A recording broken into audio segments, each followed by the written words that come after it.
Is your software pathing failed due to the Edge ELF module DLL? I'm Sophie Chen, a Windows Systems Specialist. Let's repair your internal links and get you back to work. This DLL file is the Microsoft Edge Early Launch Framework.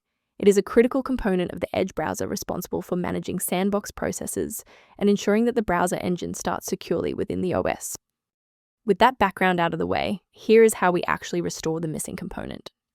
Application-level DLL errors like this are usually resolved by performing a fresh reinstall of the affected software. Reinstall the current official version of Microsoft Edge to replace the Edge ELF module and refresh the program's runtime files. If the error persists, despite the new library files, we must verify if a simple synchronization conflict is preventing the file from loading. A standard restart allows the Windows bootloader to re-scan your system directories and potentially recognize and unregistered the Edge ELF module component. Before you go, bookmark this video or click the like button. This ensures the video stays in your library so you can finish the final steps as soon as you're back at your desktop. Before you wrap up the repair, let's ensure you're following the safest path for your system. Please use caution. Replacing the Edge ELF module DLL manually often requires elevated permissions that, if mishandled, can leave your system architecture vulnerable to external exploits.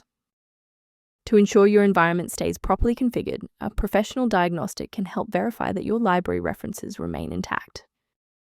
The diagnostic maintenance tool linked below offers background information for scanning the Edge ELF module-related issues. I'm Sophie Chen. If we successfully restored Microsoft Edge functionality for you today, liking this video helps other users find this solution. Subscribe for professional tech support